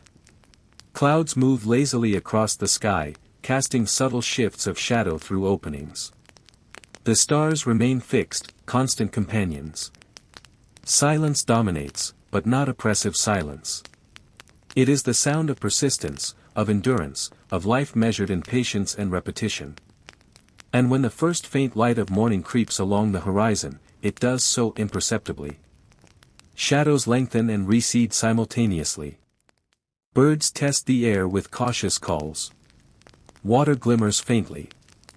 The body begins its gentle transition. Eyes flutter. Limbs stretch. Breath deepens. Movement returns slowly, like the lifting of a fog. A spark is struck in the hearth. Smoke rises. Breakfast is prepared with the same deliberate care as always. Clothing is adjusted, tools readied. The rhythm of daily life begins again, unbroken, steady, and measured. The world exists in its quiet repetitions, each cycle a testament to endurance, to the ordinary, to the persistently unremarkable. The day asserts itself gradually. Light strengthens, filtering through cracks and small windows, brushing surfaces with a growing warmth. Dust motes drift lazily in shafts of sunlight, their motion slow and hypnotic. The air is still but for subtle currents, a draft along a wall, the soft sway of hanging cloth. Every surface, every object, absorbs the morning in its own muted way. Outside, movement begins with barely a notice. A bird hops along a branch, pauses, then flutters to another. Leaves tremble under invisible fingers of wind. The world stretches its limbs with deliberate ease, as if waking without hurry. Distant sounds arrive, a stream babbles faintly, a dog barks, a hammer taps on stone, yet all blend into a muted rhythm. Nothing demands attention, everything exists alongside everything else in quiet accord. Inside, the hearth smoke curls slowly toward the ceiling, twisting in patterns shaped by the room's still air. The fire consumes the smallest sparks of wood, releasing warmth and the faint scent of soot. Hands move to lift kettles, stir pots, arrange cloth, or tend animals. Each motion is familiar, practiced, almost automatic, yet executed with care. The body functions without thought, guided by repetition and memory. Water is drawn from the well with rhythmic, gentle pulls. A pail tilts, spills a small arc of silver liquid, which scatters in light before settling. The sound is soft, a minor punctuation in the broader quiet. Animals wander past, the low hum of a cow's breath, the soft scrape of a goat's hoof. Their presence is noted, acknowledged, and the world continues without interruption. Every surface, every corner, contains traces of life, faint stains on wood, the flattened curve of straw where bodies rested, footprints in dust. The world's memory is subtle but insistent.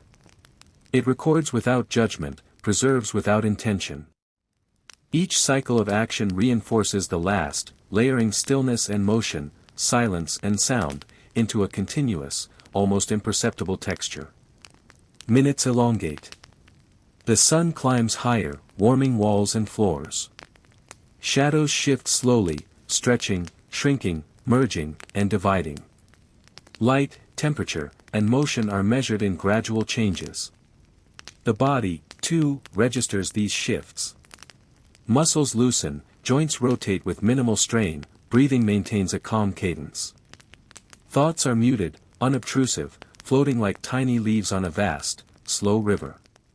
In the garden, plants sway faintly, leaves whispering together, roots anchoring unseen. Insects stir. A faint hum vibrates through stems and petals. Life is present in its minutiae, in its persistence, not in drama. Every element, animate or not, moves in concert, a quiet ensemble tuned to patience and continuity. As the morning matures, a rhythm sets in. Meals are prepared, tools readied, clothes arranged. Tasks repeat and overlap, forming the ordinary music of existence. There is a satisfaction in the predictability, in the seamless connection between effort and result, between movement and consequence. Each act, however small, confirms presence, continuity, and endurance. By midday, the sun reaches its zenith. The world's subtle hum persists. Bodies rest in brief pauses, drink water, shift positions, or simply observe. Shadows contract under the sun's strength, dust glitters in beams of gold. The day is ordinary, but within ordinariness lies a profound persistence, a sense that everything matters simply because it continues. The quiet, gentle pulse of life continues. Each motion, each breath, each shift of light and shadow is recorded in the soft ledger of the world. It is the same as yesterday, and yet subtly different, a testament to the persistent, unremarkable, and enduring rhythm of existence. The afternoon unfolds with deliberate subtlety. Sunlight slides across walls and floors, gradually warming surfaces and casting soft, angled shadows. Dust motes continue their slow, silent dance, shifting with the faintest currents of air. The temperature rises gently, making the straw beneath bodies and the earth outside slightly warmer to the touch. Movement, where it occurs, is minimal and unhurried, each action measured and familiar. Outside, life persists in muted activity. Birds trace arcs through the sky, their calls occasional and brief. Leaves rustle faintly as a breeze passes through, carrying distant scents of grass, soil, and smoke. A dog yawns, stretches, and pads slowly along a worn path. Each sound registers softly, a part of the steady hum of the day rather than a disruption. Inside, the rhythm of labor continues quietly. A pot simmers, releasing a gentle hiss and a faint aroma. Hands sweep straw or gather small objects, folding and arranging with automatic precision. Feet shuffle across wooden floors, stirring a soft squeak or whisper, yet the motion is unhurried, deliberate. The room holds these actions without comment, each sound a familiar punctuation, each movement a note in an unbroken melody of ordinary life. Shadows lengthen as the sun tilts lower. The light shifts in color, warmer now, softer at the edges, brushing surfaces with amber warmth. Even the stone of walls and floor seems to respond, deepening in hue and cooling slightly as the day proceeds. Time flows not in discrete units but as a continuous current, each moment blending seamlessly into the next. Animals continue their quiet patrol of existence. A goat grazes, chewing slowly, while a cat curls into a patch of sunlight, its fur catching the gold rays. Insects hum faintly near flowers or warm stone, their motion delicate and transient.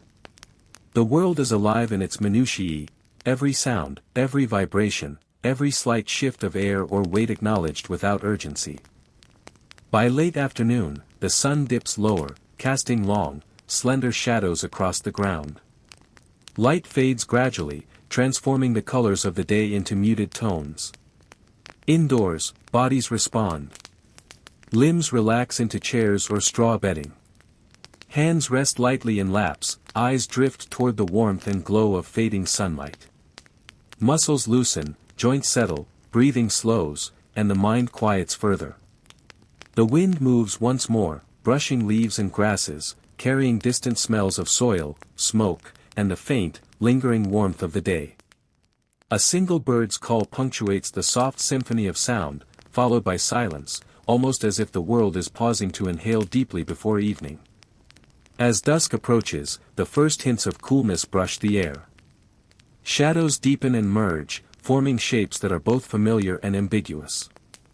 The room cools unevenly, warmth lingers near the hearth or sunlit corners, while gaps around doors and windows draw in a slow, creeping chill. The body notices without urgency, adjusting naturally, folding a blanket closer, curling slightly, shifting weight, the motions minimal and unconscious. A fire is prepared, small sparks catching dry wood. The faint scent of smoke mixes with the earthiness of straw and stone. Light from the flames flickers across walls, illuminating familiar objects, tools, vessels, clothing, casting their shapes into gentle, moving silhouettes. The room becomes a quiet interplay of shadow and warmth, comfort and stillness. Outside, evening deepens further. Stars begin to appear as pale points against the darkening sky. The wind slows, leaves settle, animals find shelter. The world contracts again, as it did in the night before, drawing inwards toward quiet, warmth, and stillness. Breath continues, steady and unhurried. Muscles relax, bodies settle, and time folds into itself. Thoughts are minimal, unshaped, drifting faintly like smoke rising from the hearth. Life persists in its unremarkable way, measured in the small, deliberate rhythms of the day giving way to night. By the time darkness fully claims the sky, the world has prepared itself for sleep once more. Every surface, every creature, every sound has returned to a muted cadence. The day's labor has been completed, the day's warmth dissipates slowly. And in the quiet, the ordinary, persistent life of the world continues, unbroken and enduring. Night settles fully once more, heavy but not oppressive. The fire, now reduced to glowing embers, casts a soft, trembling light that barely reaches the corners of the room. Shadows deepen into muted black, folding over themselves, merging with the darkness beyond walls. The air cools steadily, first along floors, then climbing slowly toward the ceiling. Every surface seems to hold the faint memory of the day's warmth, releasing it in whispers. Bodies shift minimally. A hand slides across straw, a head turns fractionally. Muscles relax further, joints settle into place. Breathing deepens and slows, taking on the even rhythm of the night. Thoughts are faint, insubstantial, shapes without story, impressions without demand. Dream fragments appear, dissolving almost immediately, leaving only a vague, colored haze behind. Outside, wind brushes lightly against trees and grass, producing a distant, soft susurration. Leaves tremble in response, yet the sound is gentle, a lullaby for the world. Somewhere far off, an animal moves with muted steps, a tap, a scuffle, a low rustle, registered but not urgent. The night listens as much as it is heard. The moon, pale and unhurried, arcs across the sky. Its light seeps through cracks in walls, windows, and doors, thin streams that trace shapes on the floor. Stars punctuate the sky with cold pinpricks of brightness. Time, if it exists, is measured only in the slow progression of light and shadow, the rise and fall of temperature, and the subtle adjustments of bodies within their resting places. Embers in the hearth glow intermittently, flaring briefly before fading. The faint warmth is felt on skin and straw, comforting in its consistency. Smoke rises in delicate curls, a soft presence in the room, carrying memory of earlier activity without urgency. The body notices but does not react, allowing itself to sink deeper into stillness. The night stretches indefinitely. Cold creeps inward from doors and window edges, meeting the lingering warmth in subtle gradients. The sleeper registers it as a presence, a thin pressure along skin and clothing, and adjusts slightly, a curling of the body, a tuck of a blanket, a gentle shift of weight. Nothing demands attention, nothing is urgent. Occasionally, distant sounds punctuate the stillness, the faint drip of water, a distant animal call, a soft creak of timber under its own strain. Each is a reminder that life continues beyond the room, yet they are absorbed with quiet acceptance.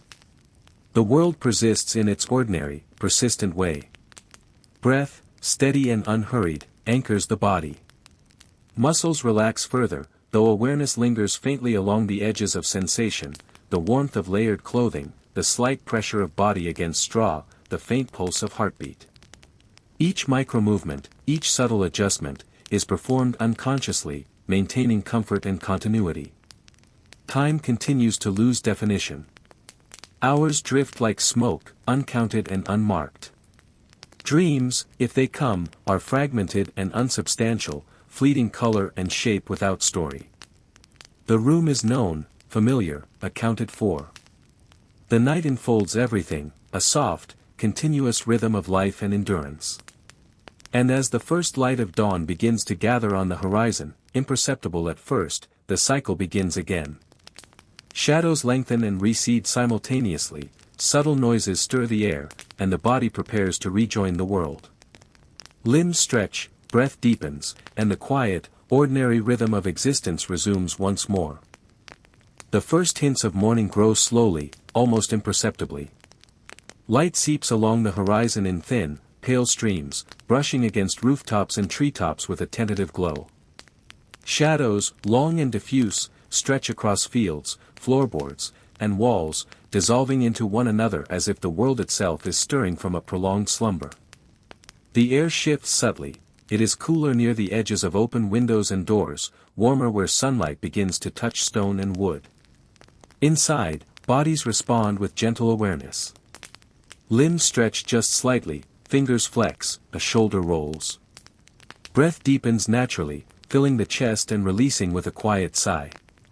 Every motion is small, deliberate, and unremarkable, yet it marks the transition from stillness toward wakefulness. Muscles awaken gradually, joints negotiate the weight of movement, and consciousness rises like a slow tide, subtle and persistent. The fire, rekindled with care, emits a soft crackle as it draws warmth from small, dry twigs. Smoke curls upward, twisting in gentle spirals before disappearing into the cool morning air. Its scent mingles with straw, earth, and the faint lingering odor of yesterday's labor. Pots are lifted and filled, water drawn from the well in measured pulls, the small splashes punctuating the otherwise quiet room. Outside, the world awakens in increments. Birds test the air with short, tentative calls. Leaves rustle in response to an occasional breeze, brushing lightly against one another.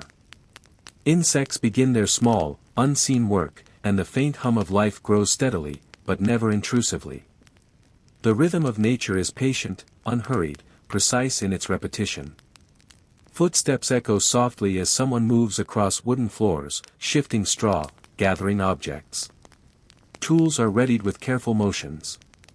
Food is prepared deliberately, each action executed with practiced, quiet precision. The world functions in these small motions. Ordinary yet essential, each repetition a testimony to endurance and the continuity of life. Sunlight strengthens gradually, painting surfaces with warmth and color. Dust motes drift in visible shafts of light, moving lazily, tracing slow arcs as air stirs imperceptibly. Stone, wood, and cloth absorb the light, releasing the memory of warmth slowly, faintly, over the course of the day. Every object, every surface participates in this quiet dialogue of presence and persistence. Time, here, feels expansive and continuous. Minutes do not demand notice, hours blend into one another without rupture. The body, alive and attentive in subtle ways, responds to sensation and routine without conscious effort. Breathing remains steady, muscles retain their ease, and awareness narrows to the essential: touch, warmth, motion, and light. The day proceeds with gentle consistency. Tasks repeat, overlapping seamlessly. Pots simmer, water spills into basins with measured arcs, straw is shifted, animals tend themselves. Small noises punctuate the quiet, the scrape of a tool, the tap of a hoof, the hum of wings, the soft sigh of shifting air. Each is absorbed without alarm, acknowledged without intrusion. By midday, the sun reaches its height, flooding the world with steady warmth. Shadows contract beneath their sources, dust continues its hypnotic dance, and life persists in a persistent, ordinary rhythm. Bodies pause to rest, to drink, to adjust their positions, yet motion never ceases entirely. The world hums softly in a continuum of repetition and presence. As afternoon fades into evening, the light softens, deepening shadows and cooling surfaces. The fire is stoked again, its glow a gentle promise against the encroaching chill. Movement slow, tasks draw toward completion, and the world begins its transition back toward night. The day's cycle closes with the same quiet deliberation with which it began, a seamless, unremarkable, and enduring rhythm. Night will return, as it always does, folding the world into stillness once more. Shadows lengthen, the air cools, animals settle, and human bodies curl into straw and blankets. Breath slows, muscles relax, and the world contracts around quiet, ordinary persistence. The evening deepens, soft and deliberate, as the sun slips below the horizon. Light fades gradually, transforming the familiar shapes of walls, straw, and tools into muted silhouettes. Shadows merge, lengthen, and stretch, darkening corners while surfaces still carry the faint memory of daylight warmth. The air cools further, carrying hints of earth, smoke, and the lingering traces of human and animal presence. Inside, movements are minimal but continuous. Hands adjust blankets, fingers trace over the coarse weave of straw or cloth. A head turns slightly, shoulders shift. Muscles ease into subtle positions, joints settle with gentle negotiation. Breathing remains calm, measured, each inhalation and exhalation a rhythmic acknowledgement of presence. The body, aware without urgency, prepares for the slow descent into night. The fire crackles occasionally, sparks rising in thin, fleeting arcs before dissolving into smoke.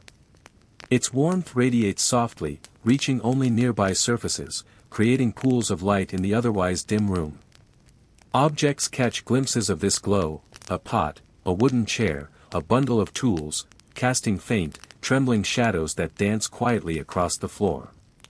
Outside, life continues in subtle increments. Trees sway lightly, leaves brushing against one another in near silent motion. A distant animal moves with care, its steps deliberate, cautious, measured. Wind drifts over fields and roofs, carrying faint sounds of the day's end, a soft hum of insects, the distant murmur of water, the low call of a night bird.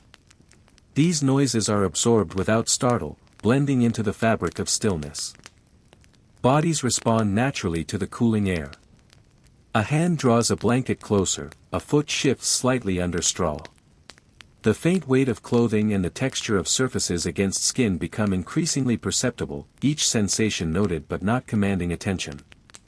The mind floats in a quiet haze, perceiving shape, temperature, and pressure without labeling or narrating. Time itself seems to dilate. Hours blend seamlessly, passing like a slow current beneath the surface of awareness. Thoughts appear as faint shadows, dissolving almost immediately into the quiet. The rhythm of breath, the subtle adjustments of the body, the faint interplay of light and shadow, form the only measurable continuity. A gentle spark from the hearth catches a dry twig. Smoke rises in thin spirals, curling toward the ceiling and mingling with the faint evening chill. Its aroma, earthy and intimate, fills the room in a quiet, steady wave. The fire flares briefly, illuminating familiar shapes, a bucket, a tool, a piece of cloth. Then it returns to glowing embers, a muted heartbeat in the dark. Outside, the night grows. Stars emerge, tiny, unchanging points of light in the deepening sky. The moon arcs slowly, pale and silent, tracing a path across the darkness. Shadows lengthen and merge with one another, forming soft, shapeless patterns that move imperceptibly with the subtle currents of air. The world breathes quietly, expansively, without hurry or drama. Inside, bodies settle into their resting places. Muscles relax fully, joints find ease, and breathing deepens. Limbs curl naturally, heads tilt, hands rest lightly on straw or clothing. Every adjustment is small, imperceptible, performed without thought. The room absorbs these motions, as if the walls, floor, and objects themselves participate in the slow, enduring rhythm of the night. Sounds punctuate the stillness in intermittent, gentle ways, the faint creak of a hinge, a soft thump as a bundle shifts, a distant animal call. The subtle rustle of wind through leaves. Each registers briefly and then fades into the ongoing quiet. The world's ordinary persistence continues, measured in small, deliberate increments.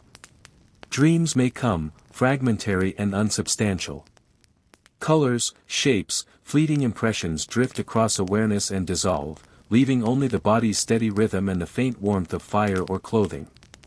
Life exists in its unremarkable continuity, endurance measured in repetition, in the quiet, patient unfolding of moments. And as the night deepens further, reaching the same profound stillness from which it began, the cycle prepares to repeat. The moon arcs higher, clouds shift lazily, wind moves imperceptibly. Time, perception, and motion continue quietly, each element of the world performing its unbroken, ordinary, enduring rhythm. The night stretches endlessly, deep and quiet, a slow, deliberate expanse in which the world breathes without interruption. The embers in the hearth glow faintly, their warmth barely brushing the closest surfaces. Smoke rises in delicate, twisting patterns, dissipating into the cool air and carrying with it the faint memory of the day's labors. The room is filled with the subtle presence of objects, the weight of blankets, the coarse texture of straw, the shapes of tools resting silently in familiar places. Bodies settle fully into rest. Limbs curl naturally, fingers relax, shoulders sink, and joints release tension almost imperceptibly. Breath flows in slow, steady waves. Muscles relax further with each exhalation, the mind slipping into a quiet haze where thought exists only as fleeting impressions. Dreams emerge as fragments of color and shape, dissolving almost instantly, leaving only the sensation of being, the quiet awareness of presence. Outside, the world maintains its gentle rhythm. Leaves rustle softly in the wind, a distant animal shifts, a bird calls once and falls silent again. The moon traces its arc across the sky, pale and unhurried. Casting thin, shifting light through windows and gaps. Stars punctuate the darkness, unmoving, steadfast companions in the vast quiet. Even time itself feels suspended, measured only by the gradual shift of shadows and the faint ebb and flow of warmth and cold. Small movements occur without thought. A hand slides across straw, a head tilts slightly, a foot flexes. Each adjustment is deliberate in its unconcerned precision, maintaining comfort without interrupting rest. Cold creeps slowly from openings, reaching the floor first, climbing in thin layers along walls and furniture. The body registers this without alarm, responding naturally, curling slightly, tugging a blanket closer, adjusting posture. The fire occasionally flares, a small, bright spark consuming a dry fragment of wood, illuminating familiar objects for a fleeting instant. Shadows stretch and bend in response, creating shapes that are recognized without conscious thought. The room, the objects, the people within it, all are aware of each other in the quietest, most unobtrusive ways. Minutes, hours, the very passage of time is ungraspable. Thoughts remain minimal, drifting and dissipating before forming any coherent pattern. Awareness narrows to the essentials, warmth, weight, breath, the faint sounds of the world beyond walls. Life exists here in its simplest, most persistent form. Occasionally, distant noises punctuate the night, a soft thump of an animal moving, the rustle of leaves, the faint drip of water. Each is absorbed into the surrounding stillness, acknowledged without urgency. The world listens as much as it moves, each element a part of a continuous, unbroken rhythm. The moon climbs higher, clouds drift lazily across its pale surface, and the air cools further. Embers in the hearth fade into faint glowing coals, radiating only the slightest warmth. Bodies respond instinctively, curling further, hands finding warmth beneath layers of cloth, limbs nesting into straw. The room becomes a cocoon of quiet persistence, a sanctuary of ordinary endurance. Time continues to stretch indefinitely. The night holds all moments equally, unmarked and uncounted, a slow river carrying the world gently onward. The cycle of motion, rest, breath, and subtle awareness continues uninterrupted, a testament to quiet perseverance and the enduring, unremarkable rhythm of life. And as the first sliver of dawn begins to form, so faint it is almost imperceptible, the world prepares to repeat its pattern. Shadows shift, the air stirs, and the body responds instinctively. Breath deepens, muscles flex, and movement resumes gradually. The cycle of ordinary life continues, seamless and persistent, an endless meditation in the small, deliberate details of existence. The first light of dawn seeps into the room slowly, almost imperceptibly. It brushes along rooftops and treetops first, then slides through cracks and small windows, falling in thin, pale lines across floors and walls. The air is cool, carrying the faint scent of night, earth, smoke, dew, but tempered by the subtle warmth that lingers from the day before. Every surface seems to awaken gradually, absorbing light and temperature in quiet increments. Inside, bodies begin to respond. A hand flexes, curling and uncurling against straw. Fingers graze fabric, tracing the coarse weave. Limbs stretch in slow, deliberate arcs. Muscles awaken without urgency, joints negotiate the familiar weight of movement, and breathing deepens, flowing steady and calm. The mind drifts lightly in the space between sleep and awareness, registering sensation without demanding attention. The hearth is rekindled. A spark catches dry wood, producing faint smoke that curls in delicate spirals. Warmth radiates slowly, just enough to brush the nearest surfaces. Objects, the tools, pots, clothing, straw, catch the light and warmth for brief moments, their familiar shapes and textures reassuring in their constancy. Outside, the world is stirring gently. Birds call softly, testing the morning air with short, tentative songs. Leaves tremble in the breeze, brushing one another in almost imperceptible motion. A dog shifts in the distance, a goat grazes, bending low, cautious but unhurried. Even insects begin their minute work, their hum and fluttering barely audible. The world awakens without haste, each movement precise, patient, and ordinary. Water is drawn from the well in rhythmic motions, splashing softly into a pail. The sound is gentle, absorbed quickly into the background of quiet activity. Pots are lifted and set with careful intention. Bread or porridge is prepared with deliberate slowness. Every action repeats the familiar patterns of daily life, reinforcing a sense of continuity and order.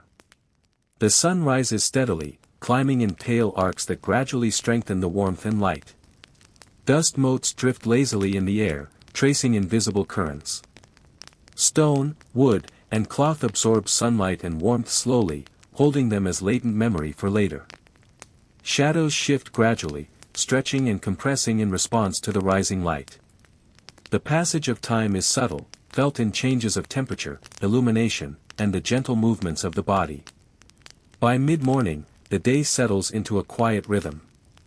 Muscles flex and relax with repeated tasks, bodies pause briefly to drink water, adjust positions, or attend to small necessities. The world hums softly, the scrape of a tool, the tap of a hoof, the distant babble of water, the faint swish of wind through leaves. Each motion is unremarkable, yet together they form the ongoing continuity of existence. As the sun rises higher, life moves at a measured pace. Animals wander slowly, humans perform necessary labors with care, and the environment adjusts with subtlety, warmth spreads, shadows contract, and air currents shift. Every element of the world participates in this quiet orchestra, the unbroken rhythm of ordinary.